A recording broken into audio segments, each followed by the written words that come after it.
Hello दोस्तों, स्वागत है आप सभी का एक बार फिर से मिस्टर मैथ के यूट्यूब चैनल पर। और आज हम बात करेंगे क्वेश्चन नंबर 14 की, जो कि आरएमसी दिसंबर 2023 के क्वेश्चन पेपर में आया था। बहुत ही अच्छा क्वेश्चन था। तो आज ये हमारे हत्थे चढ़ा है, आज हम इसकी करेंगे बात। ठीक है दोस्तों।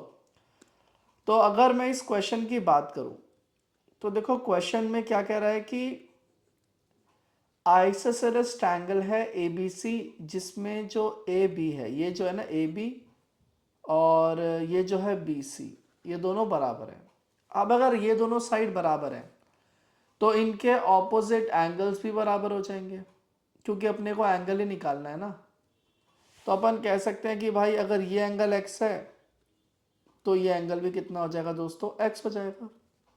बिल्कुल सही बात है।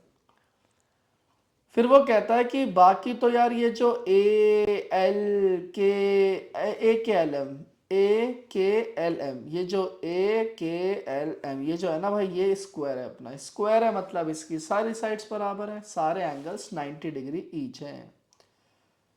तो भाई इसका मतलब यार ये 90 माइनस एक्स हो जाएगा। ठीक है, ये 90 हो जाएगा।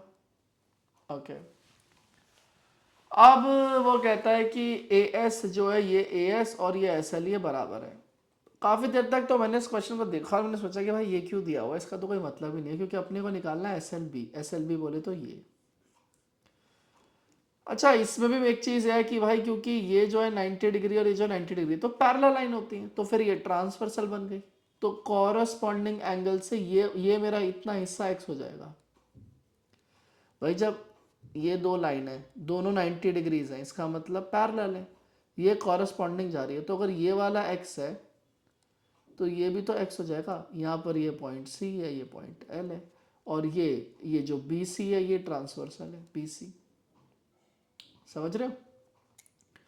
तो कॉरस्पॉन्डिंग एंगल लग करके एक्स आ गया। लेकिन इसके बाद ना ये क्वेश्चन बहुत डिफिकल्ट हो जाता है, क्योंकि फिर आपको नहीं पता कि यार अब इसको कैसे अप्रोच करना है। तो आप इसमें ना कॉन्ग्रुएंसी, जो कि one of the favourite topics होता है 8th 9th 10th की क्लासेस में, तो आप इसे यहाँ से ज्वाइन कर दो। इसे ज्वाइन करने का पर्पस जो है ना मेरा, वो बहुत सिंपल था कि समहाउ मैं इस एंगल को फिगर आउट कर सकूं।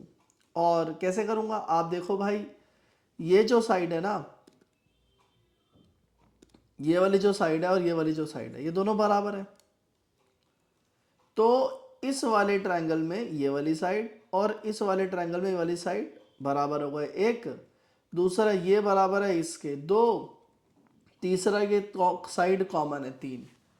तो अगर मेरी तीनों साइड्स बराबर है तो ट्रिपल एस कॉन्ग्रुएंसी रूल से दोनों ट्रायंगल्स कॉन्ग्रुएंट हो जाएंगे। और अगर ऐसा हो पाएगा तो फिर मजा क्या आएगा? मजा ये आएगा दोस्त कि आपको पता है जो साइड बराबर होती है उसके सामने वाला एंगल बराबर होता है। अब आप सोचो कि मुझे मालूम है कि ये वाली साइड का सामने वाला एंगल ये है और इस वाली साइड का सामने वाला एंगल ये है, मतलब ये दोनों एंगल बराबर हो गए। तो ये भी 45 हो जाएगा। छोटा करके लिखना पड़ेगा भाई, इतनी जगह नहीं है। 45 हो जाएगा, 45 हो जाएगा। इसी तरीके से ये वाली साइड के सामने वाला ये एंगल है, इस वाली साइड के सामने वाला एंगल, ये दोनों एंगल बराबर हो जाएंगे। ये एंगल और ये एंगल बराबर हो जाएंगे। और तीसरी चीज इसी तरीके से भाई, ये वाला एंगल और ये वाला एंगल बराबर हो जाएंगे, है ना, क्योंकि ये जो साइड कॉमन है इसके सामने ये है और यहाँ पर ये है। तो अगर ये 90 माइनस एक्स है तो ये कितना हो जाएगा? 90 minus x.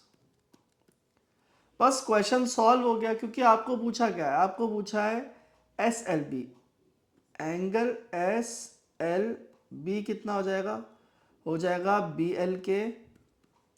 B L K भाई कुछ और ही लग रहा है ना, तुम्हारे मन में नहीं आना चाहिए गंदे बच्चों। हाँ, तो बी एल के और एस एल के, एस एल के श्रीलंका। अच्छा, तो बी एल के कितना हो गया भाई? बी एल के हो गया अपना x, और एस एल के कितना हो गया अपना? 90 माइनस एक्स। तो x से x तो कट गई और 90 क्या हो गया अपना आंसर। तो ये अच्छा क्वेश्चन है ज्योमेट्री का, मैं इसको रिगार्ड करूंगा it is one of the finest question, जो कि आप 9th 10th या 8th, आरएमसी में तो बच्चे 7th में ही होते हैं, तो उनके स्टैंडर्ड से तो काफ़ी हाई है। लेकिन इवन मैं 10th के बच्चों को भी अगर ये पढ़ाऊँ तो उनको काफ़ी कुछ सीखने को इससे मिल सकता है। अच्छा एक चैलेंजिंग क्वेश्चन हो जाएगा उनके लिए। चलिए उम्मीद है कि आपको ये क्वेश्चन अच्छे से समझ में आ गया होगा। आज के लिए बस इतना ही। उससे पहले आपको ये बता दूं कि भाई बैचेस जो है ना 1 अप्रैल से शुरू होने वाले हैं, तो आप एडमिशन करा सकते हैं। और अगर किसी को भी कुछ भी इन्फॉर्मेशन चाहिए हो या कॉन्टैक्ट नंबर चाहिए हो तो चैट में टाइप कर दीजिएगा, मैं भेज दूंगा। चलिए आज के लिए इतना ही। Have a good day. जय हिंद, जय भारत।